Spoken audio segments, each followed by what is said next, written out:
ఆయన కనపరుస్తారో, ఆయన మార్గంలో నడుస్తారో, ఆయన మార్గంలో అంతకంతకు ప్రజ్వరిల్లుతారో, వారి దేవుడు వెలిగించిన ఆ దీపాన్ని అంతమ వరకు ఎవరైతే కాపాడుకుని దేవుని మార్గంలో అంతమ వరకు నమ్మకంగా ఎవరైతే జీవిత యాత్రను సాగించి జీవిత యాత్రను ముగిస్తారో వారు పరలోక సంబంధమైన ఆస్తిని పొందుకున్న వారు పరలోక సంబంధమైన ఆస్తిని పొందుకోవడం మాత్రమే కాదు, ఆ పరలోక సంబంధమైన ఆస్తిని కాపాడుకున్నవారు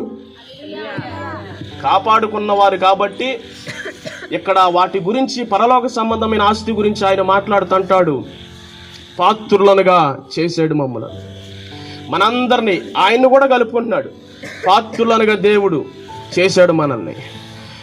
ఒకవేళ పాత్రులుగా ఇంకా మనము చేయబడకపోతే పరలోక సంబంధమైన ఆస్తి ఇంకా పొందని వారమే.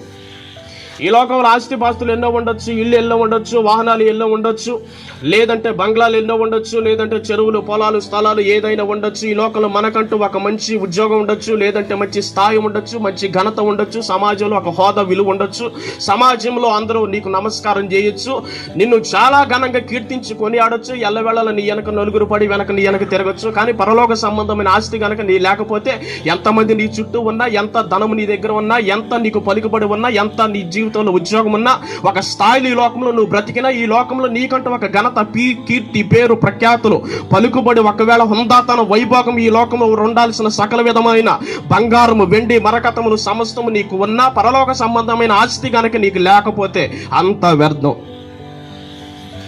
ఆయన అంత గొప్పగా ఎందుకు చెప్తున్నాడు? పాత్రులుగా మనందరం చేశాడు, అందును బట్టి కృతజ్ఞతాస్తుతులు చెల్లించండి. ఎందుకు మన కృతజ్ఞతాస్తుతులు చెల్లించాలి? దేన్ని బట్టి కృతజ్ఞతాస్తుతులు చెల్లించాలి? కేవలం భౌతిక సంబంధమైన వాటిని బట్టి కృతజ్ఞతలు చెల్లించడం కాదు. మంచి ఆహారం తింటున్నాం, అది దేవుడి కృప. మంచి వస్త్రం కట్టుకుంటున్నాం, దేవుడి కృప. మంచి గృహం ఉంది, దేవుడి కృప. మంచి వాహనం ఉంది, దేవుడి కృప. మంచి కుటుంబం ఉంది, దేవుడి కృప. మంచి భార్య ఉంది, దేవుడి కృప. మంచి బిడ్డలు ఉన్నారు, దేవుడి కృప. మంచి కుమారుడు ఉన్నాడు, దేవుడి కృప. మంచి కుమార్తె ఉంది, దేవుడి కృప. మంచి స్నేహితులు ఉన్నారు, దేవుడి కృప. మంచి బంధువులు ఉన్నారు, దేవుడి కృప. భౌతిక సంబంధమైనవి దేవుడు అనుగ్రహించాడు, దేవుడి కృప. వాటన్నిటికంటే శ్రేష్టమైనది పరల సంబంధమైన ఆస్తి.